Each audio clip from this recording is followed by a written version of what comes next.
So ask your question again, Matt. That's kind of a fun place to start tonight. Is it easier to deal with a crisis when you have a regulated nervous system? Okay, is it easier to deal with a crisis when you have a regulated nervous system? What I want to explore this with you a little bit rather than just give a cutesy answer like I'm on some stage at a conference or something. What do you believe would be easier? And kind of dancing with that at the same time, what do you feel like for you makes crises hard? Um, I'm going to talk in a different modality, a slightly different modality, but just like there's what happens, and then that's living into the continued story of what might happen, Yeah. and that and it's like feeding or adding fuel to a nervous system that's already, you know, your daughter's in the, your daughter's in the hospital that has an immediate response, no matter how fine it is. Yeah.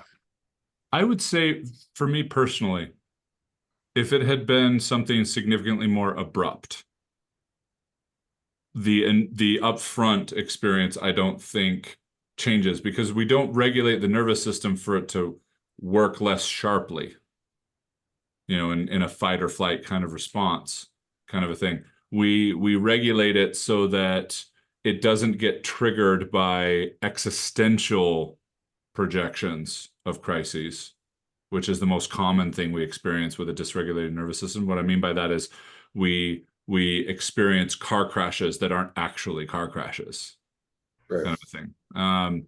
But if it had been, like a car crash and I was pulling up on the scene and I knew my daughter was trapped inside the vehicle, there is no amount of work you can do to suppress the signals that are going to come up. There's training you can do to operate um, extraneous to those. Like I remember I was at an event once with my brother-in-law, my whole family, but my brother-in-law in particular, who is a trained um, like Jason Bourne kind of guy, working for the DEA. Started out with the police, then the DEA, then the State Department, and now works as an investigator with ICE.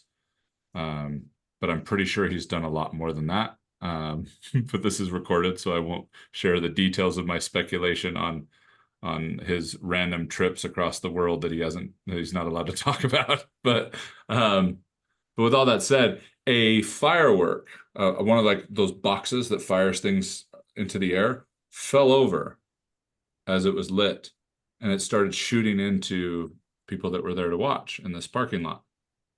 And just about everybody, me included, was like, "Ah, ah, ah."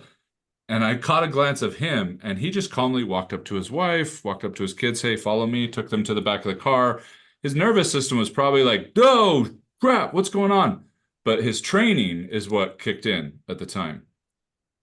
Now, he got to a place years ago where his body started to break down.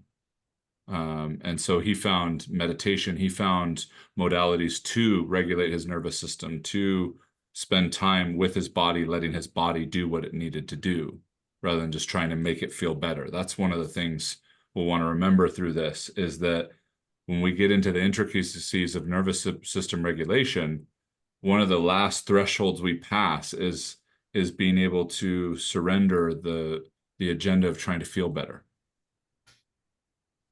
because that often is what makes it unsafe for your body to actually share with you what it's experiencing that doesn't fall into alignment with feeling better.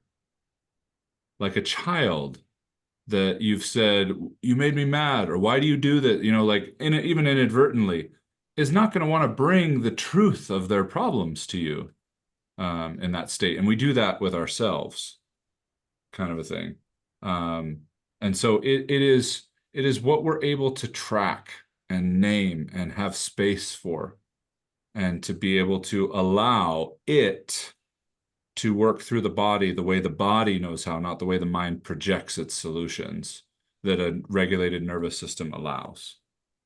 So I was able to sit even drive to the ER and sit in the emergency room with my daughter, who's was not doing super great, dehydrated, felt like she was going to pass out, throwing up blood. Just it was not a great situation. And I was able to check in with me and find space in me and still feel the dad in me looking at my daughter in a tough spot to be available to her, not to feel responsible to fix this, in the sense that we're doing everything that we can. We are here, we are present. The support that she needs is here. And a regulated nervous system gets to go, we're doing it. We're here. We don't need this extra activation. We don't need to continue to feel the crisis. We can start to cycle this out. And that might not fully realize itself until later that night or the next day when I get up and I'm noticing kind of things in my body and just getting an opportunity to just kind of be able to just kind of see where that energy's at, move it out, which we'll do a session on just movement, all the different unconventional elements to movement that are super important for the human animal. And that's for me, that was one of the pieces I struggled with the most was the movement element. Because my self-conscious insecurity nature seems to have a hard line plug to like, this is weird. What if people see me doing this? That kind of a thing. The breath, the sound was a little bit, but like I didn't care. I'm a loud guy, and so not being too self-conscious about sound wasn't too difficult to deal with. Um, but yeah, the idea that we are going to regulate the nervous system to dull life's experiences, to turn down the volume, so to speak, that's not the goal. The goal is to be quite sensitive, quite aware of what we're experiencing in life, but be able to notice where we take responsibility for it, where we're trying to fix something we can't fix, where we're trying to make a problem bigger than it is because some part of us needs it to be. All of things that come from trauma and shame and attachment styles is it's taking the elements of life and conflating them, leveraging them to be able to meet needs that we don't even realize are in there. That makes sense? So yeah. In business, what I most commonly see in terms of the easy conversation is a regulated nervous system will more often than not require less effort to be successful in business. Because when you notice something isn't working, 99% of people out in the business world, entrepreneurship world that I've operated in for 2 decades, their instinctual response is more effort. Okay. Yeah. It's like, man, this nut is not going onto this bolt. I need to do it harder. We weren't taught to go, oh, what if this is the wrong size? Or what if I'm turning it not the wrong direction, but the direction that is way harder to get this thing on there? What if this is a square peg in a round hole kind of a thing? And when our brain thinks like that, it goes, oh, duh. But a dysregulated nervous system hijacks that duh part of the brain, which then compounds shame when we look back and go, why didn't I duh that situation? Oh my gosh. You know what I mean? Like, so for example, on a personal note, I have walked through something that, according to the American Psychological Association and many others, is not possible. And that is that I somehow, and I say somehow because it wasn't all me, that's what I mean, was able to get the support, the life experiences, the conditions, and the insight to awaken from a narcissistic haze. And it was a wild experience because in psychology that narcissism is one of those things that's considered untreatable, primarily because it is in and of themselves impossible for the person with narcissistic aspects. I do my very best to not call them narcissists, but as you know, just like you don't call someone with cancer a cancerist, you know, like, oh, you are cancer. No, you are you, and you happen to be dealing with cancer. Um, but as I started to awaken from that haze, I'd have moments of clarity. And that's a really tricky place because sometimes moments of clarity can be really frustrating because we think if we have, it's like playing golf. You ever play golf? Anybody here? You ever hit a pretty good shot playing, Matt? And now you might be great. I'm not great at golf. Okay. I'm a when I'm really dialed in, maybe low 90s kind of score, which isn't great for anyone here that's wondering. But it's good enough that someone who's good wouldn't be crazy annoyed to play with me. But I remember the number of times I've gone golfing, I've just hit this crisp, clean, amazing shot. And there's always something in you, even though cognitively you learn this over time playing golf or with just about anything, that thinks what, Matt, about that one shot? It's the shot that brings you back. It's Yeah. the Why don't I do that every time? You know?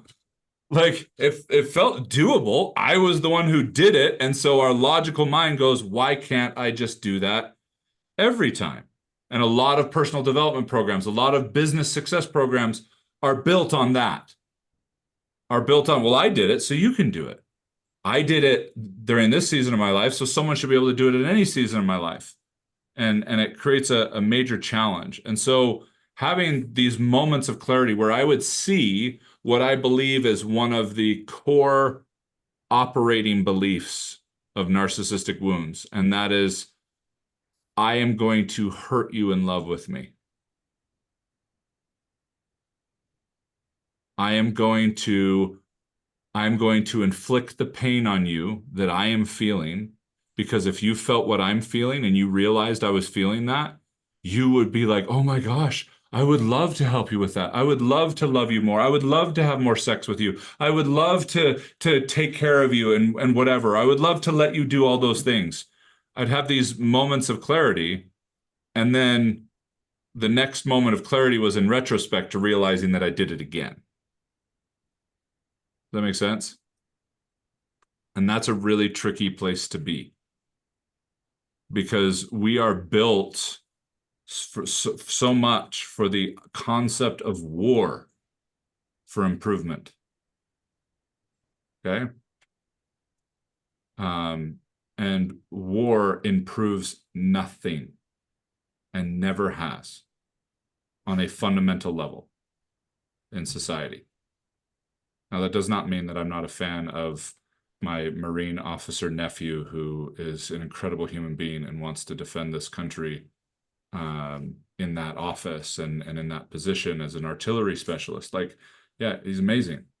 I think that's so, so amazing. And I'm so grateful for people like that. I can appreciate the human beings that want to be patriotic and sacrificial in those ways without agreeing with some of the things that they get pulled into and the objectives that we have. Because the challenge is when we're in a war mentality, we need to have a couple of conditions in place. We have to have a threat. And why do we love a threat? Why is war so powerful in creating a threat? Because it takes the focus off of what? Us. Yeah. Anytime there's economic downfall, anytime there's massive discord in a country, historically, it's a little different now that it's not so much like send the troops and march them at each other. Modern warfare has made it a little bit different, but not entirely. And so it takes the focus off of the fighting that we have here, having a common enemy. Well, just because it's effective in that moment doesn't mean it's sustainable, doesn't mean it's actually transformational. But we love to do it with ourselves. We love to notice things we'd like to improve, and it is very difficult to not let it fall into a war dynamic. that this is a threat that I'm going to neutralize, I'm going to eliminate. We don't think out loud in those terms because a lot of programs have given us very flowery language around it, but it's still based on the energy of war. So one of the things that we're doing here is creating spaciousness. War has always been about infringement of space in some way, shape, or form, emotionally, spiritually, physically, geographically. And if there's enough room for everybody, there can be conflicts, but not need to be war. And that's what we're creating inside of ourselves. As we are recognizing the things we'd like to improve, but also understanding the dance that making them wrong will more often than not make it impossible to be able to transform them. You know, you want to see a child improve, make them feel wrong and watch what happens. And yet, many of the fractures, the unhealthy parts of us, the weaknesses, if you will, whatever word people have learned these days in an overly positive outlook, whatever you want to call them, are more than likely tied to elements of our inner child that needed to be hyper vigilant at one point and wasn't quite sure how to handle it. And so it fractured a part of us. And then we decide to declare war on that part of our inner child. Ouch. So does this make sense? 98% of it does. Cool. 98.75% guaranteed, Dr. Seuss. Tina, what are you hearing? Not what I'm saying. What are you hearing? Like, what am I taking away from this? Or Sure. Or just what you're noticing right now in this moment. It could be where you were at before you came into this call and what you're noticing right now. It might have to do with the subject matter. It might have nothing to do with it. Just checking in. yeah, just at the very end, what you were talking about really, it put words to things that I've been thinking through, but didn't really have that way of speaking about it. This idea about, well, the spaciousness versus the war, because when I'm working with clients, it feels like, long story short, through lots of different years of doing different things, I've come to the point where it's all about self-compassion. And like, you can't change anything unless you're okay with where you are now. And so the whole war and the spaciousness, it's just a different language for it that I like. And just kind of validates what I've been thinking about. So Beautiful. Good. Thank you. Thank you for sharing. Without further ado, I want to drop in a little bit. Just to take through a progression that we've used parts of this, but I just want to give you a really simple piece that you can use daily if you'd like. In fact, I use this before meditating. I use this while I'm hiking. I'll use this while I'm driving. I'll use this quietly into myself if I'm on a call and I'm feeling some kind of activation or I'm feeling some kind of impatience or whatever it might be. Okay. I find this to be a really great way to be able to reduce the friction that can cause a need for war. Do I need to be seated? You can do it walking. Absolutely. Cool. You can absolutely do it walking. And this is going to be one of the recordings that I'm updating this week. I was hoping to have a few of them ready for you this week, but I went in and noticed I wanted to update a few of them. And just kind of as a preview, there'll be some stuff about some of these different topics. Like it'll be a drop-in and an opportunity to kind of feel through some parts of your body. And if you go through any of these and they don't seem to resonate, it may not be time for you to visit this part, or it may not be relevant. So keep that in mind, okay? But like drop-ins for being able to reach a peak state. This is great for performance. Like maybe you're not quite feeling ready to perform at the level that you feel you're being called for. A peak state can be really helpful. But that's like a, that's like a defibrillator. You don't necessarily want to use it all day, every day. If your heart keeps stopping, there are bigger problems in order. There are some gurus who believe in modeling your entire day based on being in a peak state, which is really rough on the nervous system. So then timeline integration, this is an opportunity to be able to consider the timeline of your life on a somatic level and be able to integrate some of that energy. Inner child integration, relaxation, shifting emotions, money blocks. That's a huge one for war, by the way. A lot of people don't realize when they want to make more money, they declare war on their poor self, as if thinking that that's going to rally all the parts of you for abundance. Okay.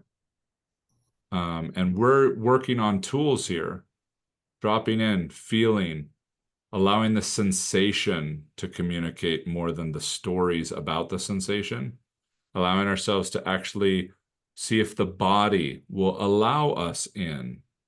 Whereas a lot of people that have learned transcendental meditations and breath works and different things, they drop into a projection of their body. Their mind has projected a version of their body that isn't necessarily a false body, but it's not the same thing as seeing if the body will allow you to come in, seeing if it will reveal the sensations, if it's safe for you to feel what's here. Okay. And then gratitude, confidence, energy. So those are some of the tools I want you to be able to have kind of as a playlist to go through for the rest of your life, for the next several years at least, to be able to take kind of the spaciousness we're creating here in this experience, to be able to practice finding some of these places on your own, and then when you want additional support and guidance, being able to play one of these and allowing me to take you there, or at least guide you there if you want, if you're able to get there. Cindy. So in my experience so far with dropping in, and I think I might have shared this with you before, it's not as revealing as it is peace.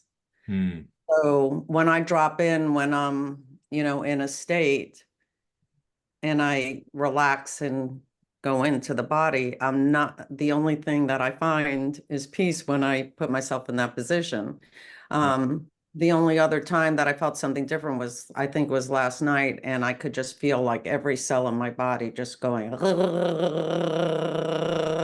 and I was able to, regulate that and bring it down. But that's just been my experience so far, and I, not, I know you said don't dig for anything, don't do any of that, but yeah, this is a beautiful piece to touch on right now. It's not uncommon to go through kind of the meditative dropping in that we're doing and find a peaceful place.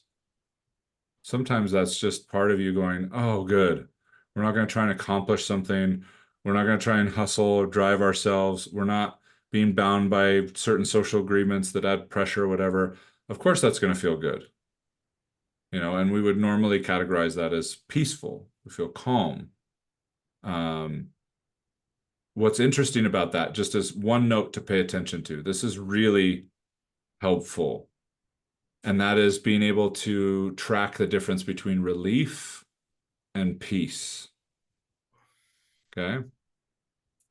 One of the biggest differences between, and they're both good.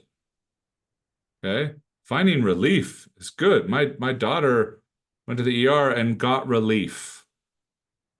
That was great. Okay. That's not the same thing as peace. The most common way to, because relief can just be contrast. Relief can be, I've been punching you in the stomach all day and now I'm just flicking you in the ear and you get to go, oh, that feels better. Okay. One of the key elements to being able to track the difference between relief and peace, and again, we don't want to make either one wrong or one superior or inferior, just being able to track, is that relief, we don't feel like doing anything.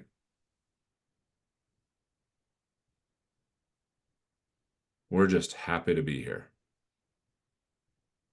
Like not doing anything. Okay.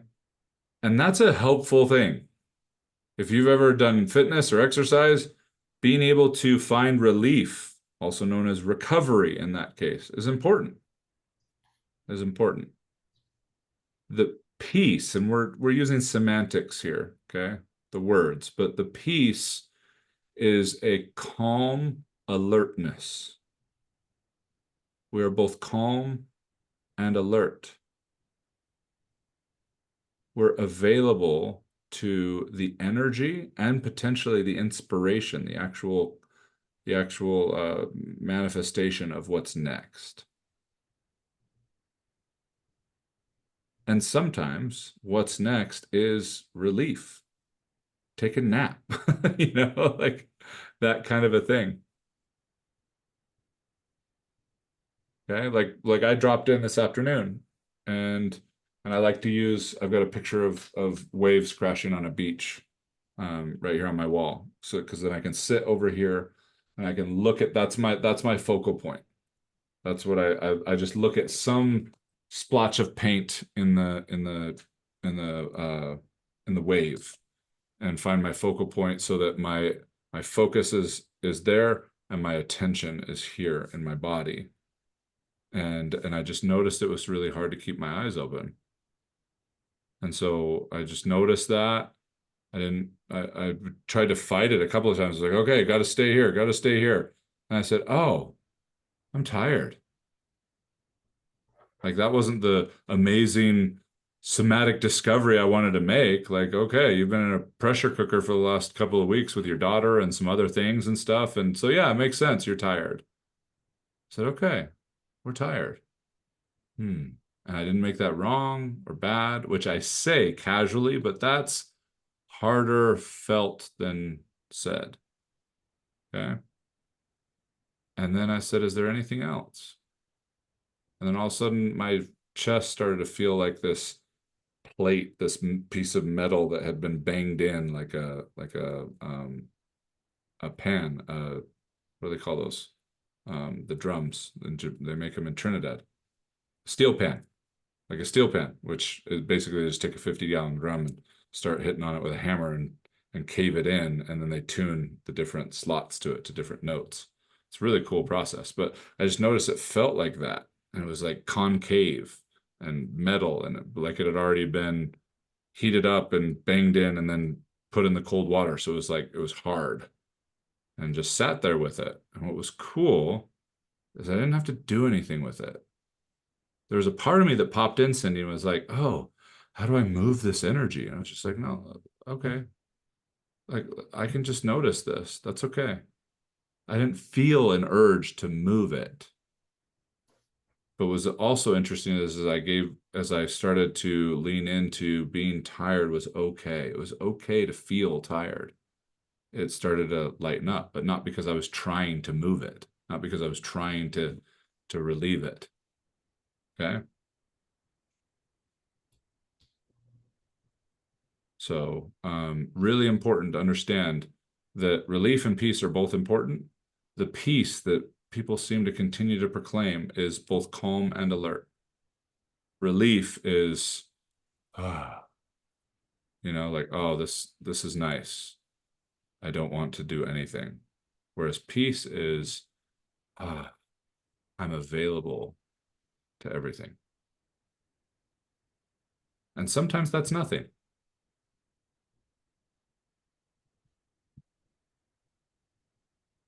Okay. I like that. Thank you. Yeah, of course. Okay.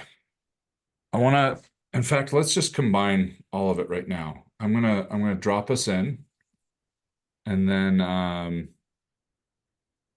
Sean, are you in a place where you can pull over anytime soon? Yeah, I don't want to hold up the group, but I'll pull over in the next parking lot available. Okay. Yeah, if that's not a big issue for you. You can always come back to the recording and experience this as well. But I want to walk all of you through. I felt impressed that now is a good time where we've had enough sessions together to kind of feel through some things, notice how to navigate with the welcoming and the slow nature of the nervous system. The mind loves to even think it's going slow, but it doesn't have to be present. So even its version of slow is still like Flash Gordon. Okay. That I wanted to do this tonight because it opens up a different part of you. And it also opens up different levels of conversation. Okay. And it's going to be a exercise that I call the sabotager and the driver. Okay, this is one of my favorite things to do with people, whether one-on-one or in small groups. In larger groups, it can get more challenging, but in smaller groups. And the disclaimer right off the bat is you may not have a profound experience tonight. That's okay. Okay, but I promise you it is accessible. So I'm going to do everything I can to help facilitate a profound experience tonight. But I also ask that you understand that in this somatic work, in this getting into the nervous system, finding alignment versus accomplishment in the whole body, because then accomplishment starts to become a natural outcome rather than a hostage situation or an ultimatum to ourselves, that it is very common to be doing the work and not think it's enough. Okay? It's very common. Sean, I hope you don't mind. Sean and I met one-on-one this week, and it's very common for some of the things that Sean did for the brain to be like, okay, but what did we do? Like, what did we learn? What did it actually? And that's not uncommon, and it's one of the challenges to being very thinker brain dominant for most of us. Is we will just pause and notice some things, and even just notice what we're not noticing, or feeling like we're standing on the outside of our body and we can't get in, and that's okay. That's all really important work, because the work with the nervous system compounds, and that has worked against many of us being thinker brain dominant. But as we start to loosen the grip on that, not to veto the thinker brain whatsoever, but to be able to allow the gut to come back in as a foundation to our mindset, and the heart to be able to dance with the brain rather than compete with it. Okay? Can I ask a question before we Please. start? Uh-huh.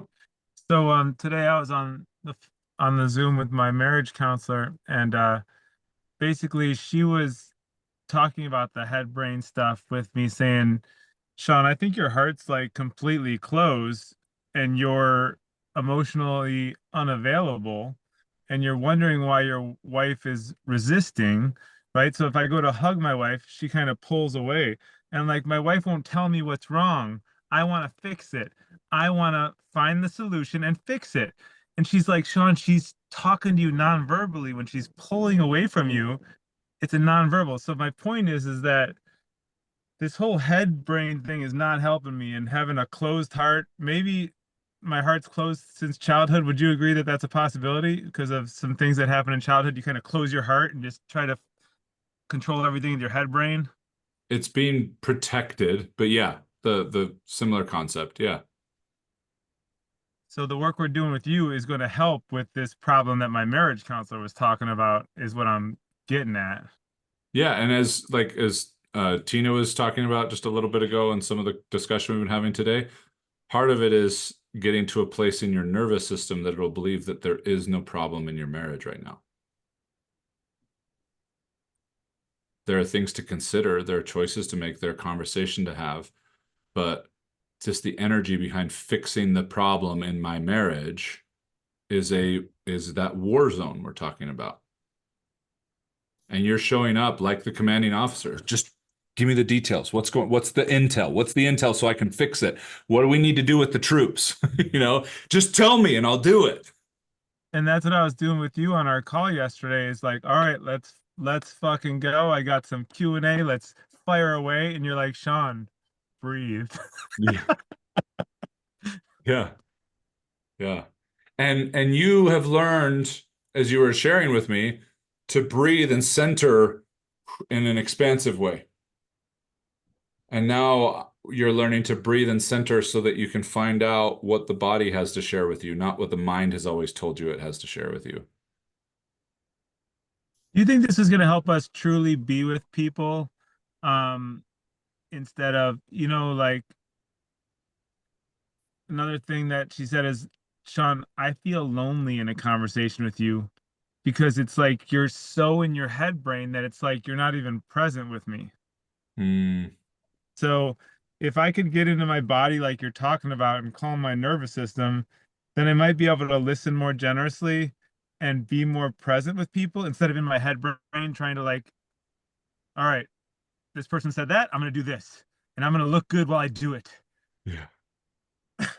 Totally, totally. I love this conversation because it is a common and desired outcome. Is, for example, I've experienced with a more regulated nervous system, I say less when I'm with people. When I'm with people the way you're talking about. And it's also amazing to me the how impulsive we are in the name of service, in the name of connection and conversation, in the name of helping each other see certain things that we just feel the need to say things that we don't really need to say. And then, of course, there's the casual stuff, slipping in little things that we didn't even realize were wounded parts of us, trying to get little pieces of leverage in casual conversation. But those add up because her nervous system is still keeping score in those situations, you know? So, and she's keeping score, and you're coming trying to say, we don't need to play the game at all. Come follow me, do this. And she like, it's like, oh, I'm not falling for that. So yeah, great recognition. Okay. If you're holding on to something, if you can find a way to set that down, that would be great as we drop into this visualization. Now, we're going to want to bring our pure imagination into this, okay? And hi, Chrissy. Welcome. We're going to want to bring an imagination into this of simplicity. Because we're going to drop in, I want to walk you through a visualization that is going to allow you to receive what could potentially be some invaluable coaching from you, okay? And it requires some curious and compassionate openness, that pure imagination to let your body talk to you in ways that at the moment may not make a lot of a sense, and as we were just saying, doesn't require a lot of words. So at different points in this visualization, I will ask you to ask a part of you, and I'll walk you through how to find it and where it is, and to ask a part of you a question. And I will say this at the time that I prompt it, but just right now, I want to give yourself a chance to just kind of sink into this a little bit. I'm going to ask a part of me a question. Well, for a lot of people, that's weird. Okay. But also allow the answer to be simple. It might be a word. It might be a feeling. It might be a color. Okay. We're not looking for a monologue. Okay? We're not looking for a TED Talk from these parts of us. Okay. We're actually looking for really simple elements, and I'll show you why that's so important after we finish it. Okay. Also, this is something that you can come back to. I'll walk through this, and also something that I would invite you, for those of you who do work with people in a coaching space, to start to find your version of this, or you can come back to this recording and do it exactly the way that I did it. And I'll point out some of the principles afterwards in that, because I don't always have it. I don't script this, but I have certain points that I take people through that are totally consistent. Okay. Awesome. Excellent. So first thing we're going to do, best you can, depending on the spot that you're in or where you're at, just feet on the ground, hands on your legs, just giving yourself a chance to land here. Okay. And actually, let's start with these first couple of pieces with our eyes open. And just kind of gently looking around a little bit at your surroundings. Just noticing things. And when it feels right, taking a big deep breath in and letting out a sigh. I'm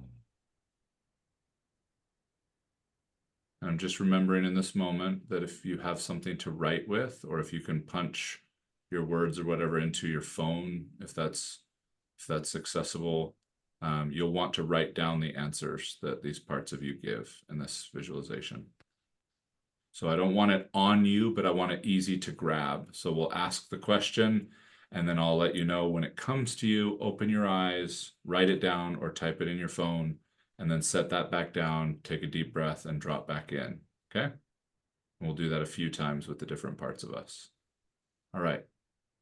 We're just looking around gently right now and just saying to ourselves, I am here. I am here. See, to the thinker brain, that's a duh thing to say. But we're saying it out loud for the words, the intentions, and the presence of that statement to resonate all the way through the head, the heart, and the gut. I am here. It is both a gentle declaration and an invitation to any parts of you that aren't here right now, to invite them here.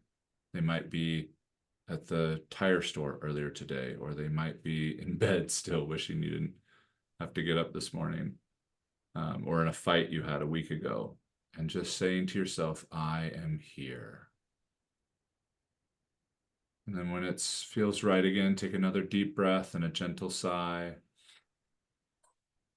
And just saying to yourself or quietly out loud, I am safe. As you just look around the space, painting it with your eyes. We painted it with I am here. And now we're painting this space and our body in this moment with I am safe. We're speaking to the gut brain to let it know, hey, we don't need to be hypervigilant right now to save our lives. We're safe. There are no imminent physical threats here right now. I am safe. Then when it feels right, taking a big deep breath in again. And a sigh. Now looking around at your surroundings, slow enough that you can really start to feel the sensations in the body. Really giving permission for them to awaken, moving your feet a little bit, rubbing your hands on your legs gently, just signifying I'm available to feel this stuff. And saying out loud or quietly to yourself, I am okay. I am okay. The intention of this is I am okay to feel what I am feeling. And I am okay to feel it in a regulated way. It does not need to be a flash flood. It does not need to be anything I don't currently have resources for. I am okay to feel, and I'm okay to feel in a regulated way. When it feels right, go ahead and take another big deep breath in. And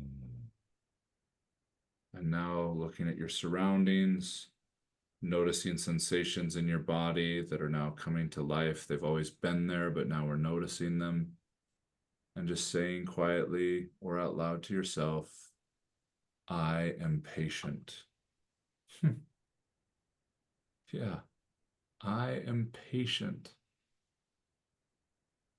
Not from a standpoint of comparison or some kind of evaluation, but that it is something I can be. I am patient. We are connecting to the intention that I am willing to connect to the rhythm of the earth, the rhythm of nature, that rhythm, when I try to make it go faster than it's going, I start experiencing anxiety. When I start making it go slower than it's going, I start experiencing depression. Just finding that sweet spot of not, I can endure tough things. I am patient, is I am present and connected and engaged. I am allowing things to happen and being aware of the things that I can do, and I am patient. And now coming to a center focal point, finding stillness, alignment in the spine, softening of the shoulders, and almost as if it's hitting a button in an elevator to go down a few floors into your body, taking a big deep breath in, letting out a good messy sigh and closing your eyes. Ah.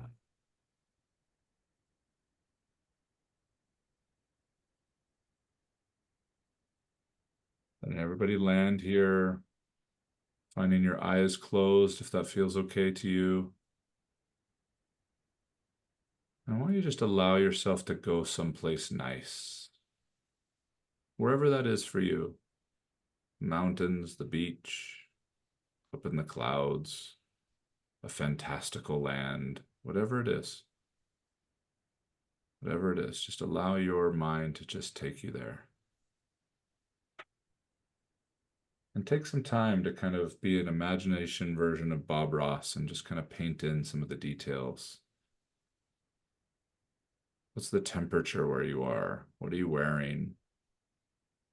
Are you sitting, walking, laying down? What does the sky look like if you can see it? If there's water nearby, is it still? Is it flowing? Are there waves that are crashing or landing on the shore? Just take a moment, just let it fill in. Temperature, the breeze, just really giving yourself permission to be there.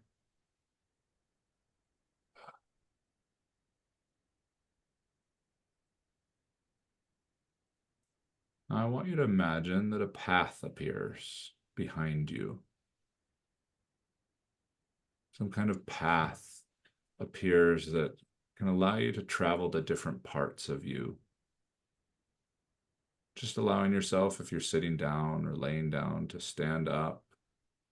If you're walking, to just pause and turn and face the path. And just asking yourself if it's okay for you to go explore. Just finding out if there's consent in this moment to go explore. With a yes, I want you to just start to walk down the path. A smooth, gentle pace. Walking down this path and just seeing where it leads to different parts of you.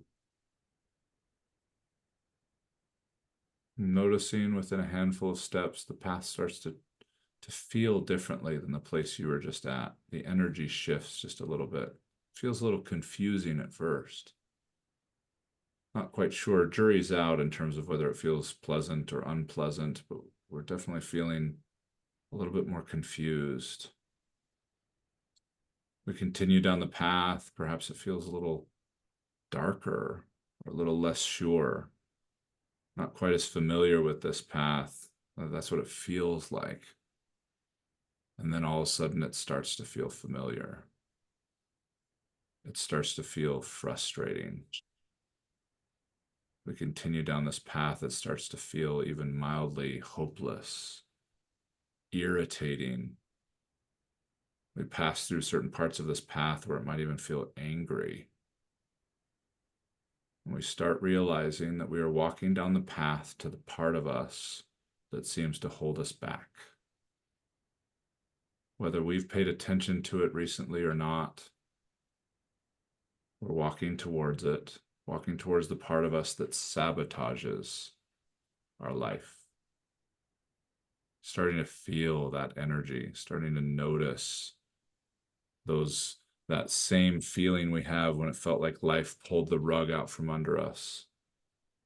especially those feelings when we thought everything was going so well and then something happened.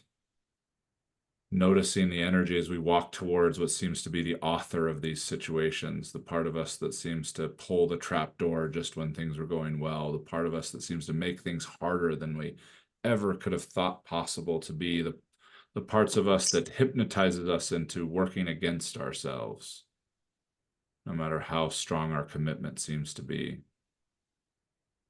I want you to look down the path just a little bit, and now you can see the destination. You can see your sabotager. Might be a personage or a cloud or a statue or an animal, whatever it seems to be for you, just allowing it to be seen as you get closer and closer to the part of you that has been sabotaging your life, whether you've realized it or not, but you certainly know what it feels like. And now we're getting very close, and we walk up right to the front of our sabotager. Whatever that looks like or feels like or sounds like to you. Standing there just for a moment and feeling, ugh, this is that feeling. This is that defeat or that punch in the gut feeling.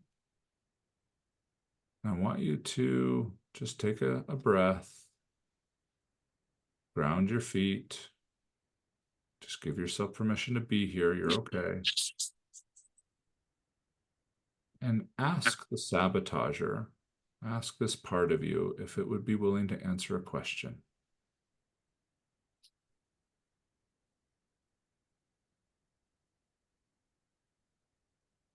And as long as you have a yes, an agreement, whether disgruntled or dismissive, with a yes, what I want you to do is take your time, and when it feels right, I want you to ask the sabotager a specific question and then just listen.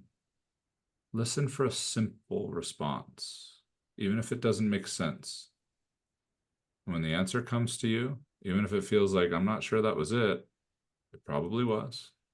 Just gently open your eyes and write it down. And then when you're done, close your eyes, resisting the temptation to elaborate when you write it down. And then close your eyes and take a deep breath and come right back here with the sabotager. And the question we're going to ask your sabotager right here on the end of this path is, why do you hold me back? Why do you hold me back? And then just listen.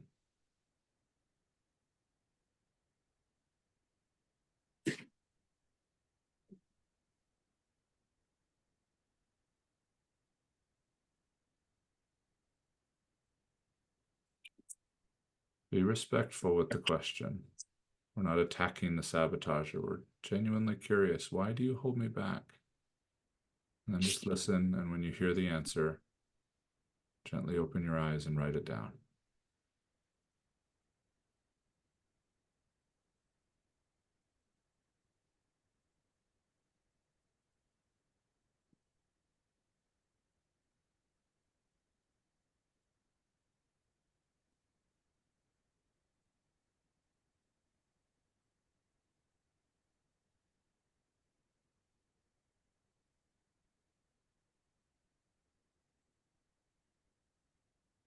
And gently closing the eyes, landing back at the end of the path with your sabotager, all too ready to depart. Offer gratitude and thanks to this part of you. Thank you for sharing. Regardless of the answer, just thank you for sharing. And then turn and depart.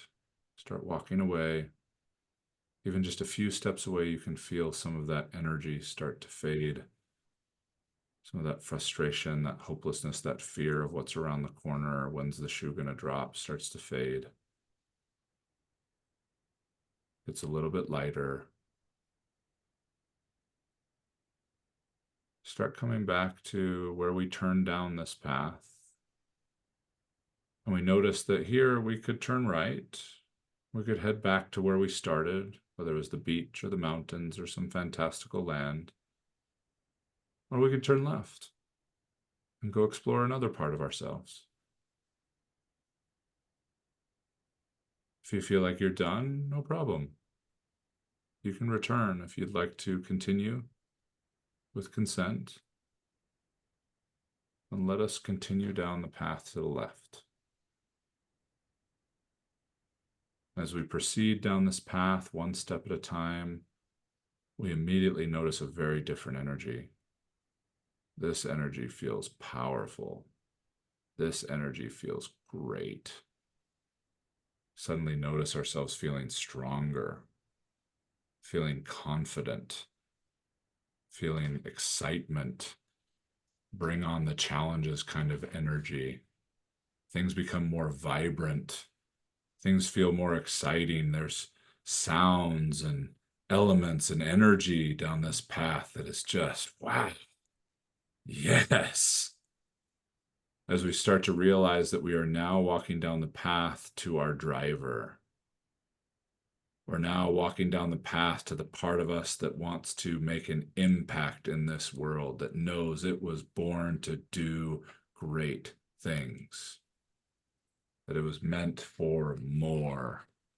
And you can feel the energy of that more. You can feel those times in your life where it has just all come together. You could see what you wanted to create. You're able to take the steps to be able to find the energy, the people, the support, the drive to create more. Looking down the path, you look ahead and you can see your driver, however your driver is represented. It's a personage, an image, a cloud, whatever it is, just allowing it to be. Now walking closer and closer with this surge, this adrenaline that comes from the drive, the hunt of your life.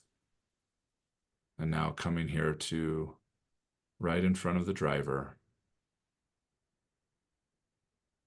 offering a brief greeting and then asking of the driver, may I ask you a question? Just listening for an answer.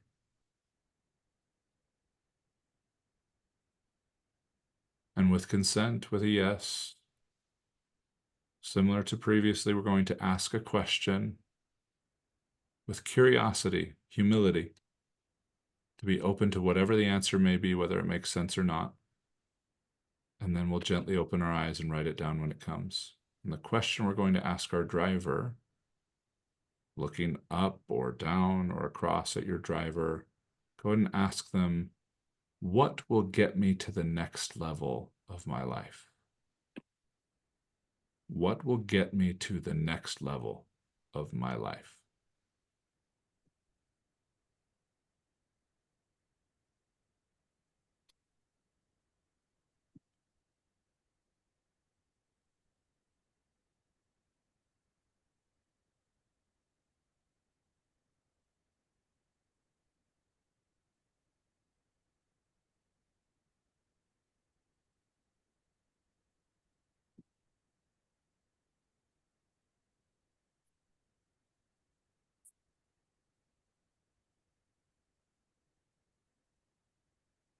More often than not, the answers come quickly. They just might need to work through some filters of what we might have unconsciously expected the answer to be. So just noticing that.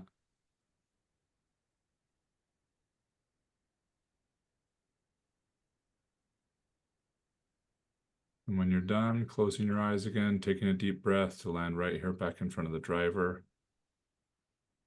And perhaps with a slightly more enthusiastic gratitude, thanking them for the energy, for the guidance, for the conversation. Thank you. Thank you for sharing.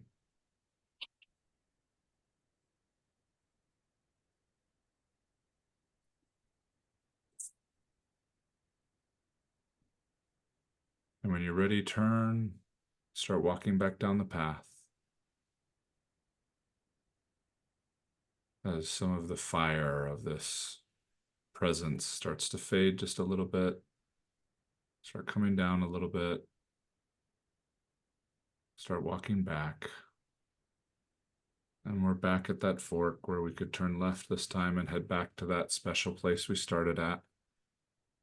But something tugs just a little bit. Something in you, some other part of you almost beckons you to walk back to the sabotager, like there's something we might have missed. And with consent, we proceed to walk back down the path to the sabotager, almost anticipating that energy, anticipating that ugh kind of energy, and yet it doesn't seem to come. A different kind of confusion sets in. First, it feels more neutral. We keep waiting for the punch in the gut kind of energy to come as we start walking closer and closer. And suddenly we get to that place where we can see the sabotager. As we continue to walk towards, something lands, something speaks to us. So we realize that there is no sabotager. Suddenly we look closer and realize that this has been our protector all along. This has been the part of us that has been willing to watch out for us, our soul, who we are, even if it meant being misunderstood.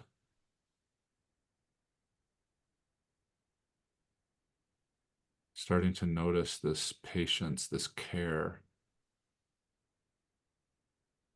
this safety that this part of us is seeking to provide, to guide us to be sure to not lose ourselves in whatever we pursue. And now finding yourself standing right in front of your protector, almost with even a slight sense of wonder and awe of, wow,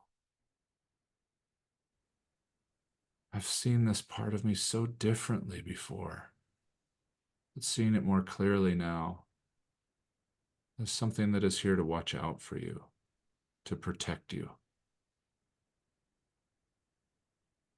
And now with this new realization, asking your protector if you may ask it a different question. May I ask you another question?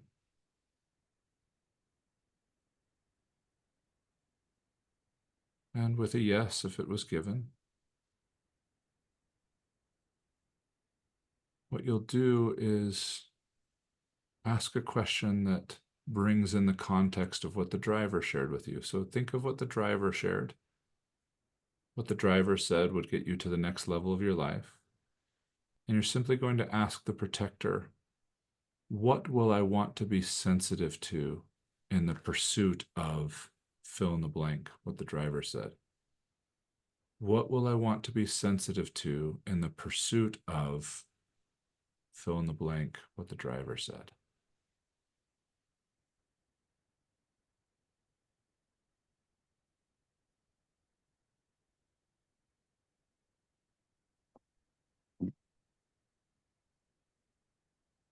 When the answer comes, open your eyes and write it down.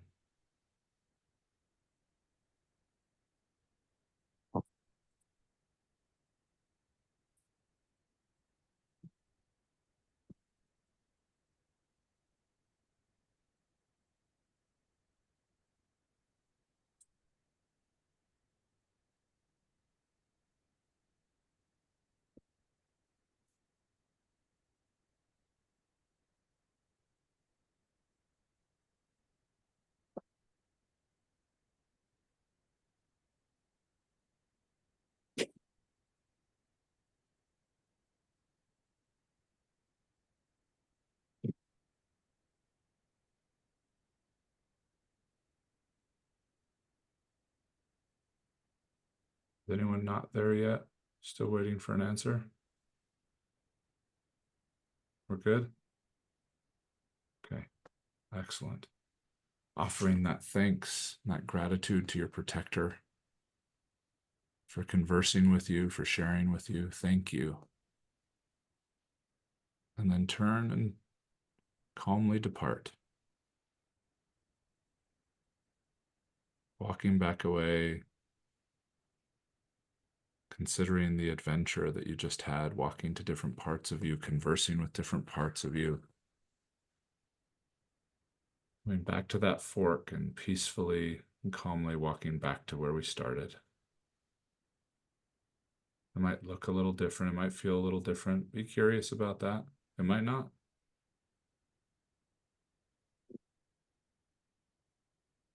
Just landing back in that space.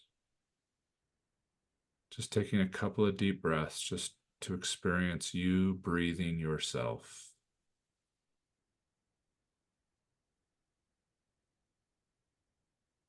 And just offering gratitude to you. If you'd like, you can even wrap your arms around yourself, just saying thank you. Thank you for allowing me to experience this part of me, whatever this was.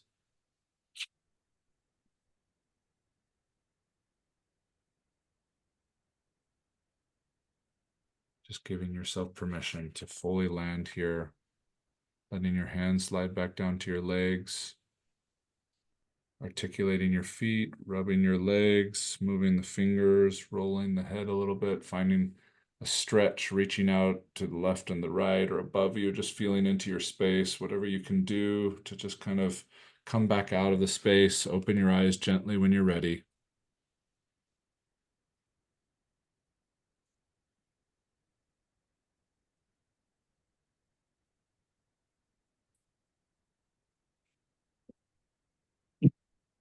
Now comes the fun part. What did your inner coach, your inner sage, teach you tonight? Cindy, would you like to go first? Is that okay? I'm going to ask you a couple specific questions and then we can talk through it, okay? Okay. Excellent. What was the answer the sabotager gave you? I don't want you to be more successful than me. Hmm.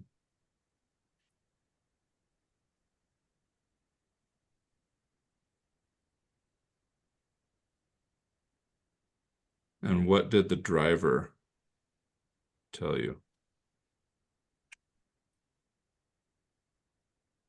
Wait, were there were four questions, right? So Three. the second was, I think I wrote that I was safe. So the That one. sabotager would have been, why do you hold me back? So I don't want you to be better than me. Makes sense. Then you ask the driver, what gets me to the next level of life?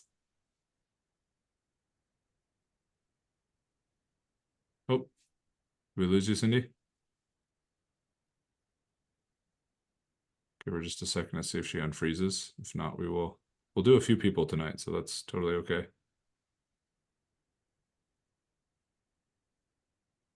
All right, Tina, let's do you mind if we explore yours while we wait for Cindy to come back? Sure. Okay, excellent. What was the answer the sabotager gave you?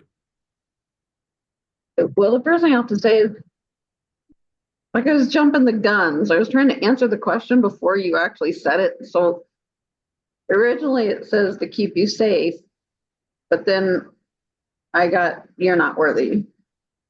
Okay.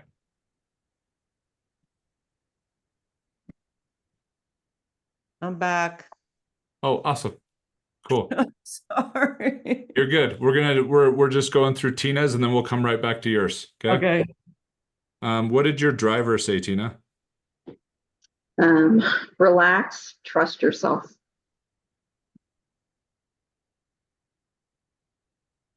And what did the protector say? You are worthy.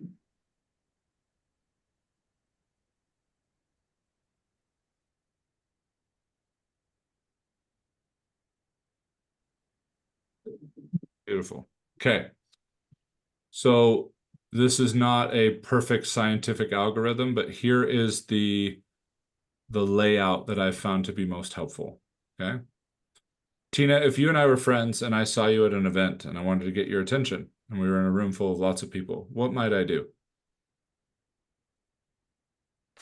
Wave or yell or, Hey, Tina! Yeah.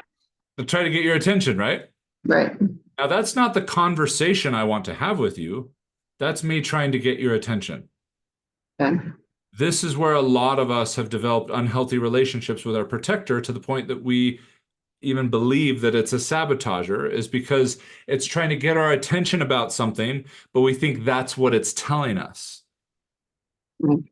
Okay? So it's trying to get your attention to say, hey, when you don't feel worthy,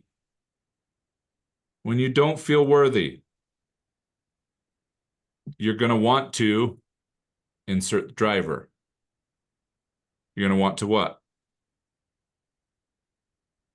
Relax and trust yourself. Very deliberate instruction. Not just relax, not just trust yourself, and not some random order, but to do what first? Relax. Relax. You know what's tough about relaxing when we don't feel worthy, when we're feeling some of that shame, when we're feeling some of that energy, is we relax and that gets a little louder, or some of the stuff we've been trying to outrun with our frantic work or whatever else catches up at first and then washes by, and then we get what we think is relaxation. Okay? So keep that in mind, that you may be feeling a not worthy energy, and it could be around something little, it could be something around something big, and you're going to try and relax, and it's not going to feel relaxing at first until it washes by. Okay? And then once you relax, then you are able to what? Trust myself.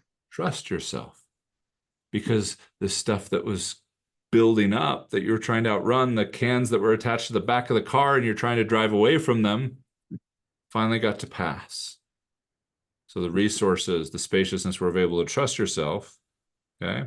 And what the protector often shares is, hey, as you do that, you're going to want to be sensitive to, and for you, it is be sensitive to the reality that you are worthy. What that lands for me on that, where it sounds redundant or directly antithetical, not worthy, you are worthy, is it's pointing out a state of being.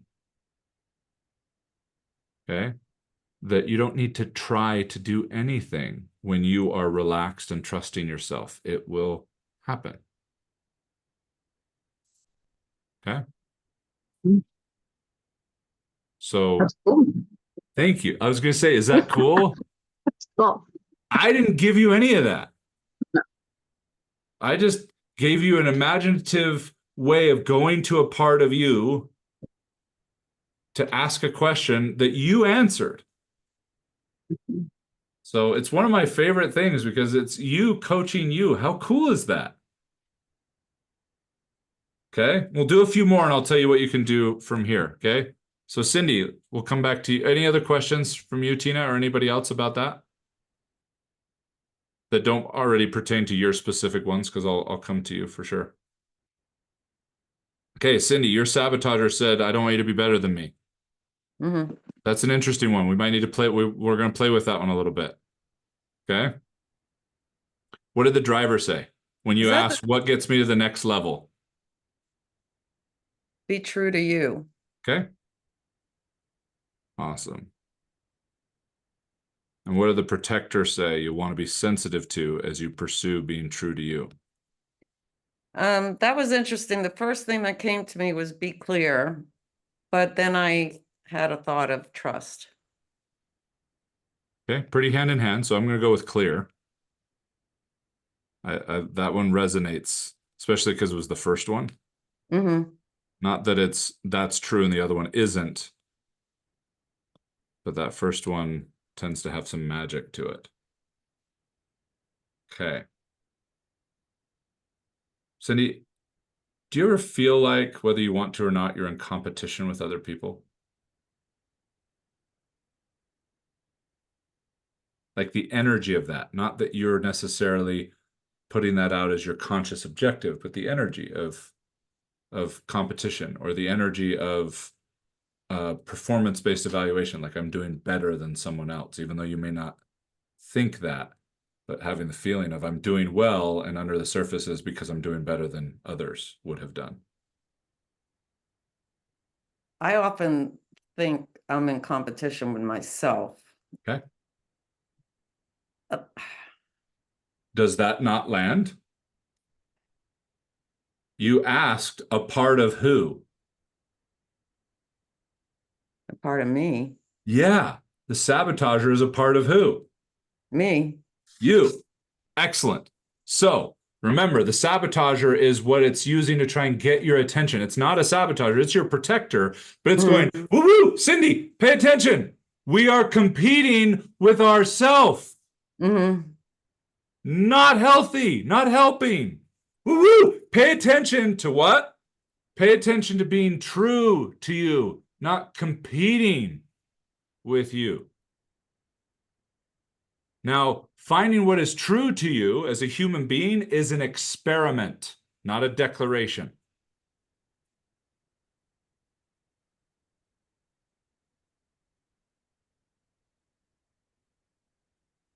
Okay? It is a present patient taste testing. And what you want to be sensitive to when you're looking to find what is true to you is what? That I'm clear. That you are clear. What I sensed from, tell me in this moment, before I share what I sensed as you were sharing this, when you notice, when your protector saying, hey, notice, Cindy, we're competing with ourselves. Mm-hmm. And you go, okay, all right, I'm noticed that. Celebrate the noticing. Don't go, oh shit, I'm competing with myself. Okay, we want to go, oh, that's what this is. Oh my gosh, a part of me told me about this. This is great. Excellent. Okay, so what I'm going to want to do is exit the competition and enter experimentation. What could be, what is, what might be true to me? And then when the counsel to be sensitive to, Cindy, be clear. What comes up for you? What are some synonyms? What are some elements that come up for you when you allow the resonance of what the protector said to you to be clear?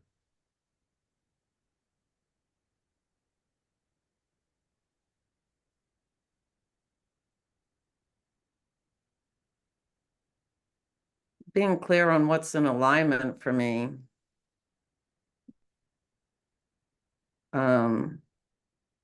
What's true to me.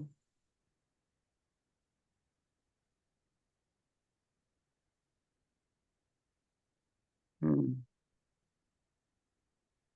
You know what can I share what came to me? Yes, you can. I'm a little under the weather, so I'm Oh, you're not sure okay. I'm You're very okay. clear What I tonight. felt when you said it initially Mm-hmm. was clear in your communication. That when you communicate clearly, you will have a safe space to experiment. When you're trying to experiment with what is true to you and you do not communicate clearly, it feels like it collapses in on you. That's what I had the sense of. How does that land? Mm-hmm. Okay. Yeah. How cool is that? It's really cool. Yeah. Wow, this part of me isn't making my competing with myself bad. It's just saying, hey, Cindy, we're competing with ourselves. Just FYI, that's not what gets us to the next level. But if you need to be in that, no problem. I'll be over here, ready to support, to protect. So do your thing. But just wanted to let you know, like, hey, in case you didn't realize, we're in competition right now. So if we're expecting true to ourselves, clear results, but we're in competition, that's going to feel like sabotage.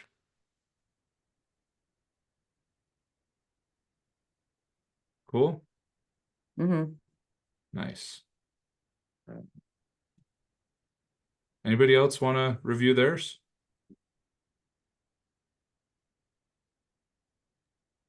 I'll go. Okay. Sean, what did the sabotager say? There's some confusion on this answer, but I thought the sabotager was saying that I'm trying to keep you safe so you don't get hurt again like you did when you were a kid, you know? Okay, got it.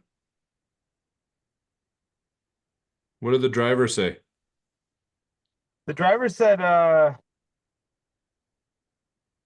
what will get you to the next level is slowing down, being present, generously listening, opening your heart. Okay, this is the elaboration I told you to be careful of. Okay. Because not because the elaboration is bad, but because it's going to be different on different days. Yeah, this just popped right in my head because of everything I've been through today. That makes sense. So slow down is what we're going to focus on. And then Yes, everything else totally lands for today, right? right. So just Cool. slow down. Like the Yep. hustle culture is the past. Yep. And what's interesting is you have environmentally removed the hustle culture. You know, like we talked, you're living a dream. You know, when you were walking the beat in Chicago, you never thought this was possible. But that Like, oh, doesn't mean that the energy isn't still here. I gotta go to the sauna, then I gotta go walk on the beach. Like Right. that's not hustle You're grind. hustling your self-care.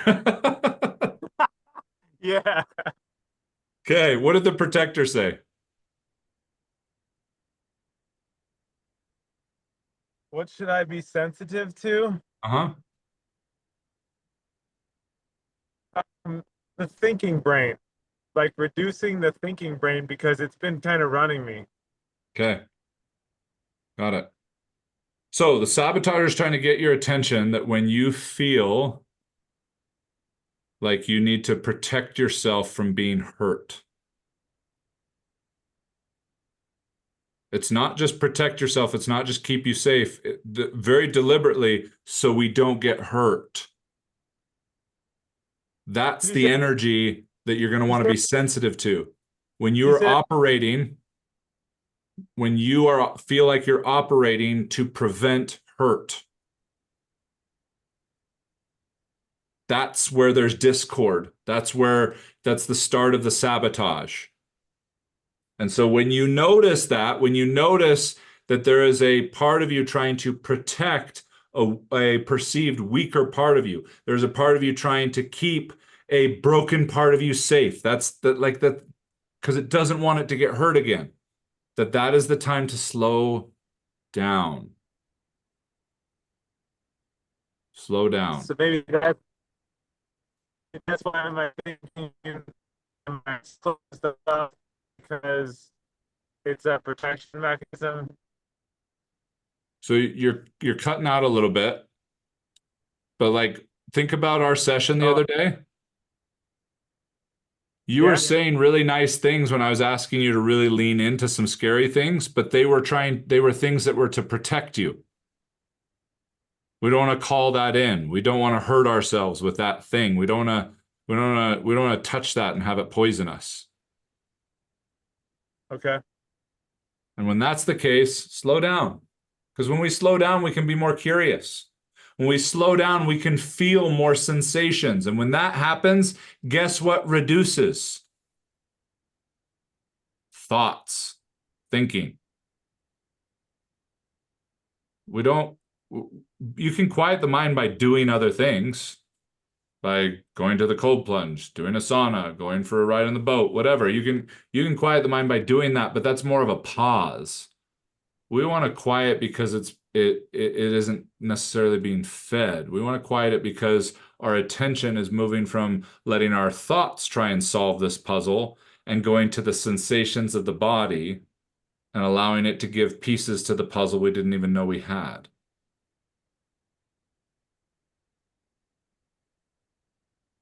Okay? Okay. So these are all templates to play with. I'm just giving you examples of how it can apply in this moment.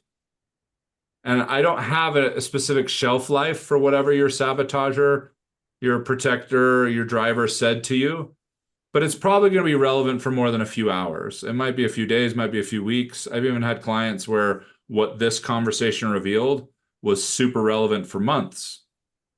But when you feel like you've built additional awareness around this, okay, especially if what the this conversation revealed to you as just kind of a current season in your life or current thing that you're focused on.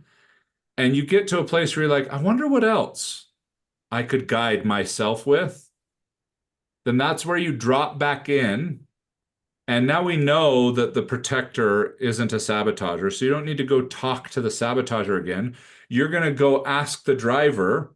You're going to go bring to the driver, hey, I'm experiencing some depression right now, or I'm experiencing fear right now, or I'm experiencing this sense of entitlement right now, or like I'm better than other people, or whatever seems to be kind of you're noticing, even if it's very subtle.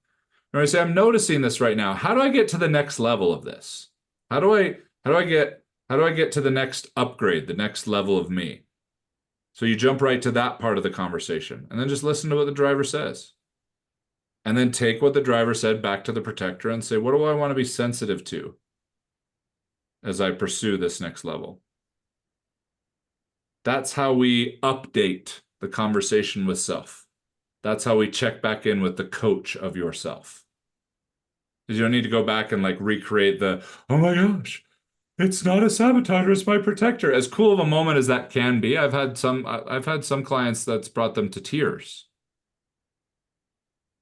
They were so convinced that there was some bad, flawed, evil part of themselves that was just pulling the emergency brake over and over and over again in their life, and just really amazing when they realized that's not what it was. It was just trying to get their attention. Hey, we need to look at this. Not saying you are this. You're never going to escape this. That's our own dysregulation interpretation. So I shared with you some of the possible ways you could amalgamate and interpret what these parts of you shared with you tonight. But now you get to go out and explore that. And it might, just like we were talking, Sean, slowing down for you might mean something a little different tonight from the experience you've had today than it does tomorrow when you check in with this, or the next day. That's why short answers are helpful, because they're not totally acutely specific situational kind of stuff. Does that make sense? Yeah. Please. So I want to revisit this again really soon, mostly Okay. because I dozed off during the thing. And are you going to be sending this exercise in a separate video, or should I go back to the recording? I would go back to the recording for now, because I've got some other recordings I want to get done first. But one of the things I'd like to have in my library in general is just this exercise for people to be able to walk through. Okay. Thank you. Yeah. And we started right at about 6 o'clock my time. So about 30 minutes into the recording, you should be able to find it right around there. Okay. Cool. Excellent. Any other questions?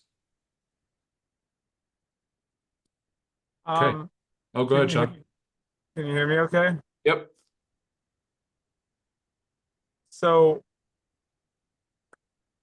I guess I just wanted to know if this exercise that you're going to be sending out, or doing this exercise that we just did today, just replaying it, is going to help me with this whole shift I'm trying to go through regarding getting out of my head brain and into opening up my heart and just trying to slow down and be more present, like generously listening to people. I just want to start this shift. Sure. And so I'm wondering if this practice we just did is something that will help me kind of make this shift. Or Sean, you already are. You just dropped into your body and asked it some questions, and it gave you some pretty cool answers. Okay. So you are.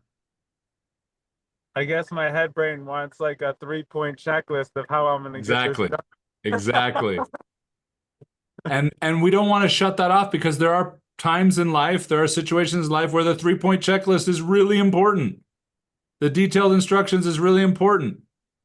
But we become addicted to things like that because when they were relevant, they made things really simple and easy, and we were able to tell really clearly whether we did it or not. But that's not how most of our life is actually experienced.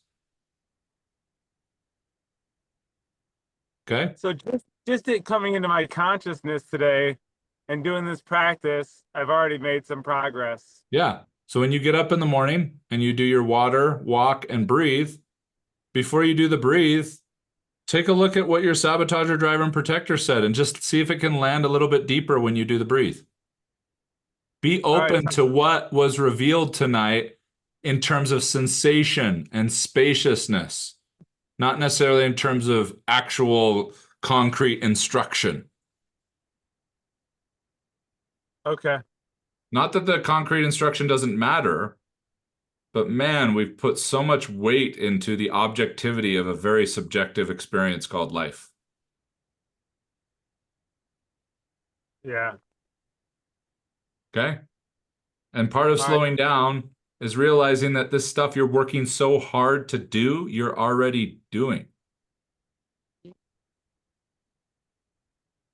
Gotcha.